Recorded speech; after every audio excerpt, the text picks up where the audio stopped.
ইমাম গাজ্জালী রাহমাতুল্লাহ আলাইহি গভীর রজনীতে স্বপ্ন দেখলেন। আল্লাহ রাব্বুল আলামিন তাকে জানিয়ে দিলেন স্বপ্নের মধ্যে, ও গাজ্জালী, কেন ঘুমাও? কোন কারণে ঘুমাও তুমি কি জানো? আমার এক বন্ধু তোমার এলাকার মধ্যে মারা গিয়েছে। বন্ধুকে দাফন কাফন করার মতো কেউ নাই। যাও যাও, আর কত ঘুমাবা? আমার বন্ধুরে তুমি দাফন করে আসো। ইমাম গাজ্জালী রাহমাতুল্লাহ আলাইহি কোন থেকে জাগনা পেলেন? জাগনা পেয়ে দৌড়াতে লাগলেন, কোথায় আল্লাহর বন্ধু, কোথায় আল্লাহর বন্ধু, কোথায় মারা গিয়েছেন? সারা রাত খুঁজতে খুঁজতে খুঁজতে খুঁজতে দূর থেকে দূর দেশে লক্ষ্য করে দেখে কিছু মানুষের আনাগোনা পাওয়া যায়, মানুষের শব্দ পাওয়া যায়। ইমাম গাজ্জালী রাহমাতুল্লাহ আলাইহি ডাক দেয়া বলেন, প্রিয় ভাইরা রে, আল্লাহর ওলি মারা গিয়েছেন, এটা কি আল্লাহর ওলি বাড়ি নাকি? ইমাম গাজ্জালীকে ডাকতে বলেন, এলাকাবাসী, ও হুজুর, আল্লাহর ওলি বলতে কাউকে চিনি না। এমন একজন লোক মারা গিয়েছেন, হলেন কাঠুরি। সারাদিন কাঠ কেটে বাজারে বিক্রি করে যে অর্থ পায়, এই অর্থ দিয়ে নিজে খায় এবং পরিবার চালায়। ইমাম গাজ্জালী রাহমাতুল্লাহ ডাকতে বলেন, আমার একটু তার কাছে নিয়ে যাও। এইবার লোকগুলো ইমাম গাজ্জালীকে যখন ওই কাঠুরির চেহারা দেখালেন, দেখানোর পরে ইমাম গাজ্জালী রাহমাতুল্লাহ আলাইহি দেখলেন চেহারার মধ্যে যেন আল্লাহর নূর চরকায় ধরে, করেন না সুবহানাল্লাহ। ইমাম গাজ্জালী রাহমাতুল্লাহ দেরি করলেন না, নিজ হাতে গোসল করালেন, নিজ হাতে তাকে কাফনের কাপড় পরালেন এবং নিজে ইমামতির মধ্য দিয়ে জানাজার নামাজ, জানাজার দোয়া তিনি আদায় করলেন, জানাজা পড়ালেন। এরপরে কবরে দাফন করাবেন। ইমাম গাজ্জালী রাহমাতুল্লাহ আলাইহি ডাক দেয়া বলেন, আমি যখন কবরে নামলাম, ওই কাঠুরিকে যখন কবরে নামাতে শুরু করলাম, লক্ষ্য করে দেখি ওই কবরের মধ্যে দুনিয়ার এত সুন্দর সুঘ্রাণ আমি কোনোদিন পাই নাই। মনে হয় কবরের মধ্যে মেশক আম্বারার গন্ধ বাহির হয়েছে। বলে বলেন না সুবহানাল্লাহ। ইমাম গাজ্জালী রাহমাতুল্লাহ আলাইহি দাফন কাফন শেষ করলেন। শেষ করার পরে এইবার কাঠুরির বাড়িতে চলে গেলেন। ডাক দিয়ে বললেন, ও কাঠুরির বিবি, আমি কি আপনার সাথে কথা বলতে পারি? ইমাম গাজ্জালী রাহমাতুল্লাহ আলাইহি ডাক শুনে কাঠুরির বিবি ডাক দিয়ে বলেন, হুজুর, বলেন কি বলবেন, আমাকে একটু বলেন, আমি শুনতে চাই। ইমাম গাজ্জালী রাহমাতুল্লাহ আলাইহি ডাক দিয়ে বলেন, ও কাঠুরির বিবি, তোমার স্বামী কি এমন আমল করেছেন, কোন আমল করেছে যার কারণে আল্লাহ রাব্বুল আলামিন দুনিয়াতেও সম্মান দিয়েছেন, আখিরাতেও মর্যাদা দিবেন? এত সম্মান এবং এত ইজ্জত হওয়ার কারণটাকে আমার একটু বলো। কাঠুরির বিবি তা ডাকতে বলেন, হুজুর, আমার জানা মতে আমার স্বামী কোনোদিন আমি আমল করতে দেখিনি, কোনোদিন আল্লাহর ঘরে নামাজ পড়তেও দেখি নাই। তবে একটি কিতাব ছিল, একটি বই ছিল, যেই কিতাবটা আমার স্বামীটা পড়তে পারতো না।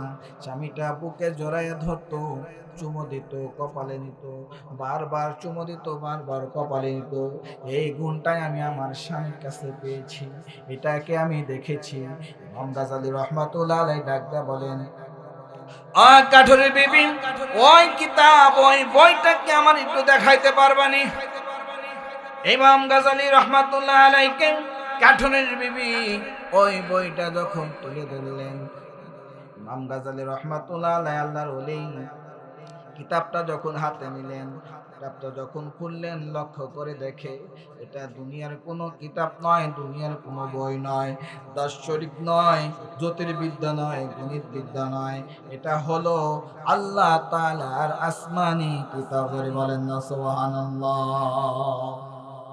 যেটার মধ্যে মানুষকে হেদায়েতের বাণী রেখেছিল,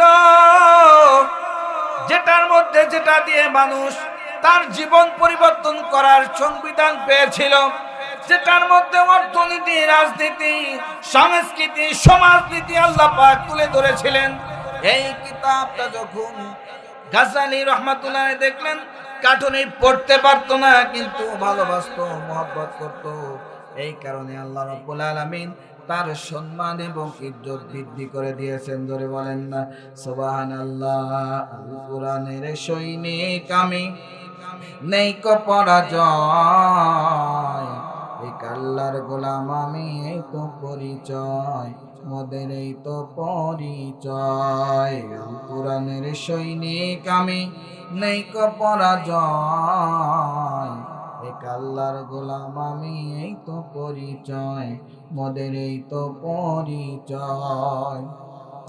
এই পৃথিবীর সবই নকল, এই পৃথিবীর সবই নকল, আসল কিছু নয়, এক আল্লাহর গোলাম আমি, এই তো পরিচয়, মোদের এই তো পরিচয়। আল কোরআনের সৈনিক আমি, নেই কো পরাজয়, এক আল্লাহর গোলাম আমি, এই তো পরিচয়, মোদের এই তো পরিচয়।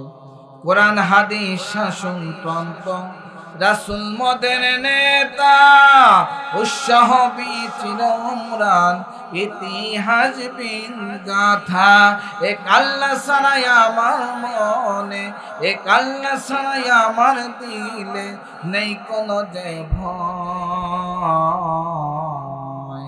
এক আল্লাহর গোলাম আমি, এই তো পরিচয়, মোদের এই তো পরিচয়। কোরআনের সৈনিক আমি, নেই কো পরাজয়, এক আল্লাহর গোলাম আমি, এই তো পরিচয়, মোদের এই তো পরিচয়। ধরে বলেন না মারহাবা। আমরা কোরআনের সৈনিক হতে চাই কি চাই না? জীবন যতদিন আছে, হায়াত যতদিন আছে, ততদিন কোরআনকে ধরব। কোরআনের জন্য যদি জীবন দিতে হয়, জীবন দিতে প্রস্তুত। কথা বলেন ঠিক কিনা? কোন বাতিল শক্তির পিছনে মাথা নত করতে রাজি নাই। কথা বলেন ঠিক কিনা? বন্ধুগণ আমার, ভাইরা আমার, এবার আসুন। আজু কড়াচর কবরস্থান সংলগ্ন মসজিদের মাহফিল, কোরআনের মাহফিল হচ্ছে। আপনারা যারা এখানে এসেছেন, দূর দূরান্ত থেকে এসেছেন, বিভিন্ন জায়গায় থেকে এসেছেন, আপনাকেও এই কবরস্থান সংলগ্ন মাহফিল, আপনার বাবাও কবরে চলে গিয়েছে, মাও চলে গিয়েছে, দাদা দাদি চলে গিয়েছে, কত বন্ধু বান্ধব আত্মীয় স্বজন চলে গেল, এই মাঠে কত জানাজা হয়ে গেল, কত মানুষ তো চলে গেল, আমিও চলে যাব, কিন্তু আল্লাহর দরবারে কি নিয়ে আমি দাঁড়াবো? সারাটা জীবন অন্যের সাথে নাফরমানি করলাম, অন্যায় করলাম, আল্লাহর হুকুমটা সঠিকভাবে মানতে পারি নাই, কোরআন অনুযায়ী জীবন গঠন করতে পারি নাই,